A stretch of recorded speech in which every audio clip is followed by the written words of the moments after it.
opalovák. Ja bol to pokojné. Jasne. Diklofen, aké by voľakov boli klby.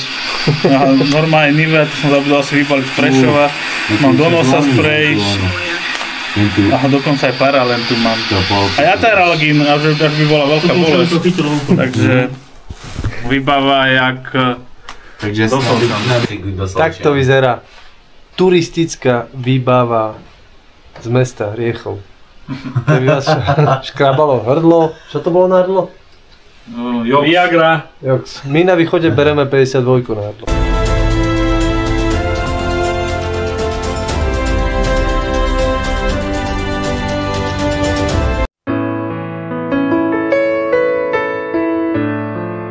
No povedz teraz pocity.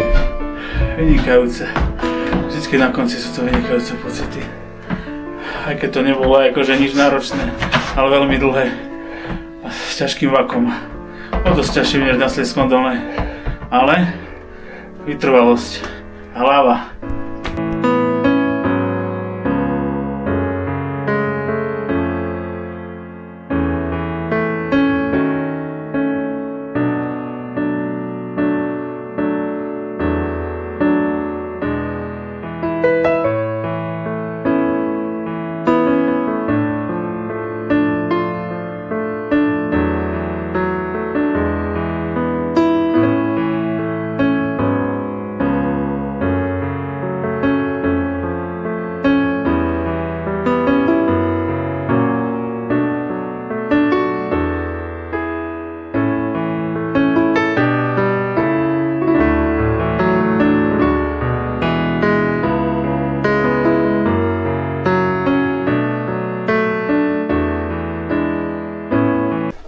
Tak priatelia, nachystaný, moje ležovisko,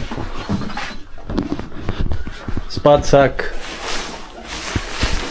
nafukovacia karimatka. Tam vzadu je aj tarp, ak by náhodou tu bolo plno, ale Víš, na čo by si mohol plno využiť tu ten nebolo. tarp? A ten tarp by si mohol využiť, keby šľúhalo. Tak by si mohol dať tam, cez tú stenu. Tak. A moje také jedno odporúčanie, tu, niekde na túto stenu, alebo tam, na túto stenu, by sa zišli vešiaky. To by bolo super. Tak, jak to urobil Vladko Bačinský na útolni, ktorá ide do Ľubovca, tak tu by mohli byť nejaké vešiaky, alebo polička. Deto na druhej strane. To by bolo veľké využitie, lebo tak mi to bude musieť držať celý čas ten chlapček ubohý, čo sa hraje s tými polienkami v peci.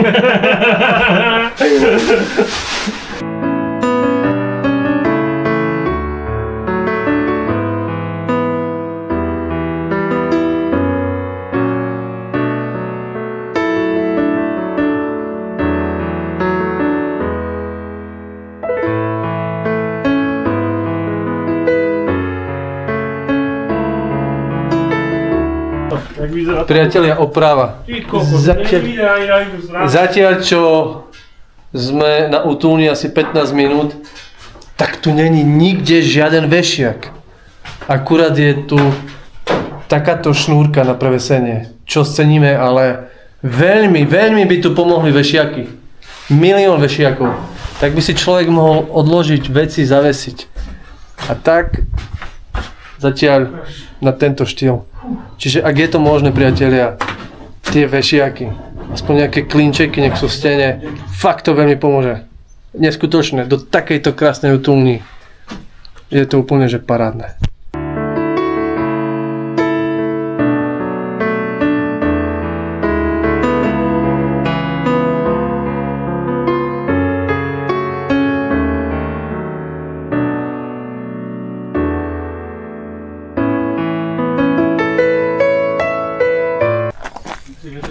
Sa dajú aj tento spraviť.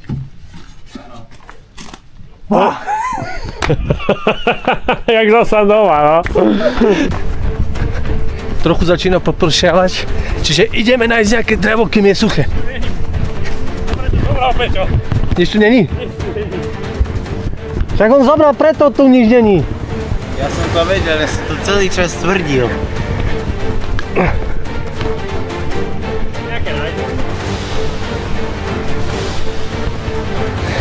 Ale je tu mŕte servitiek.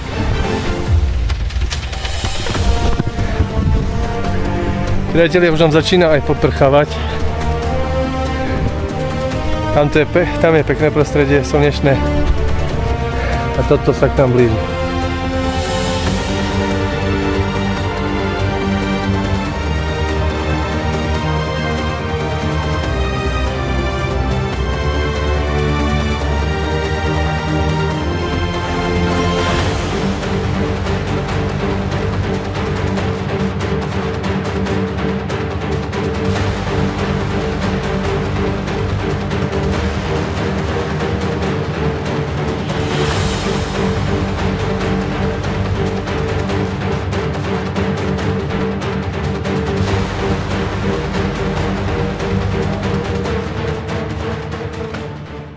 Bože, ja mám šporáčik, ale neviem, čo chcete vyrobiť. Mama, ja, smieli sme slaninu, ale tak možno...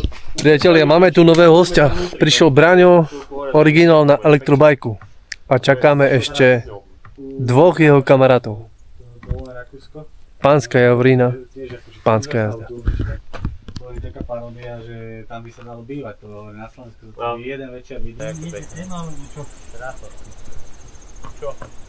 Ani to sú 5 zviarat už.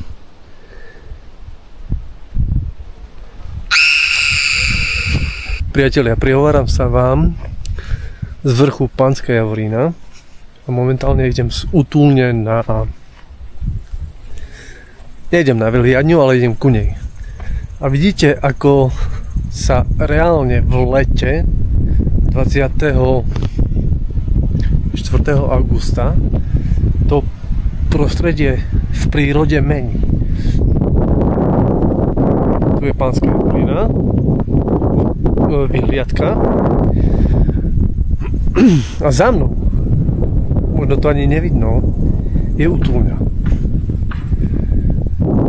Čiže keď sa chystáte do prírody alebo prespať v prírode, čiže treba počítať s rôznymi variantami počasia. Teraz možno pekne vidno tú útulňu, ktorá je neskutočne pekná. Vidíte, aké je počasie. Všetko je to v súčasti plánu. Nie je zlé počasie, mohlo by byť lepšie, ale dôležité je, ako ste pripravení na tieto veci a tieto počasia vy.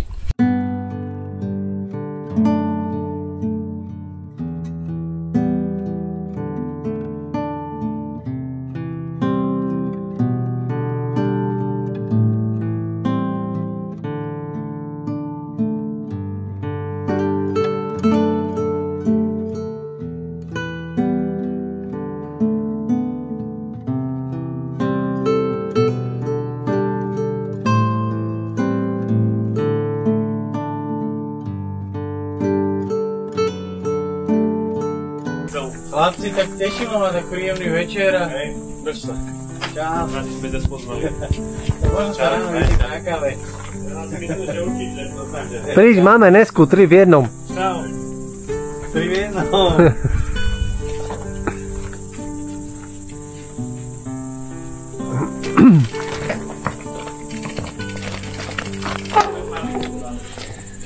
Franko, drž sa. Čau, držte sa. Pre rodinku. Pekný večer. Drž sa, čau. Braňo, čau.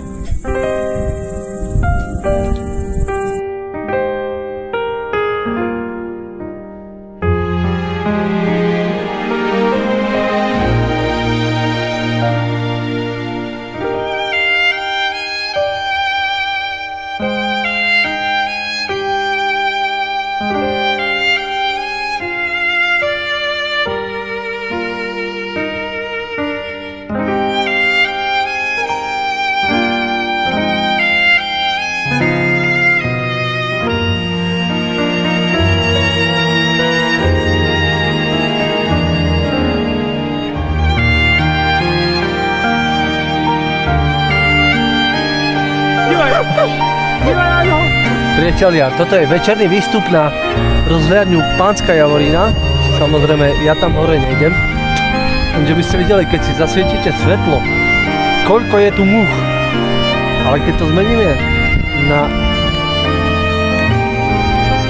Boris, zostaň tak, ja to natočím koľko dobu. Daj.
Dobré ráno, priatelia. Tak toto bolo moje ležovisko.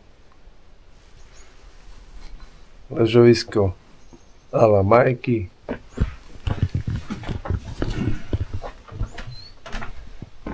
Mirec z mesta Riechov. A na tomto hovienku spal pán Peter.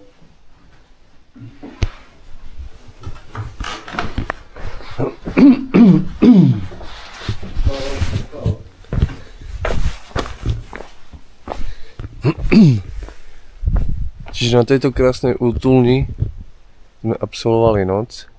Útulňa Pánska Javorina. Útulňa neskutočne príjemná, kvalitne urobená. Jedna malá výtka, respektíve nie je to výtka, len odporúčanie. Sú tam potrebné, aby tam boli vešiaky. Veľa vešiakov. Tým pádom uľahčí to fungovanie v tejto krásnej útulni.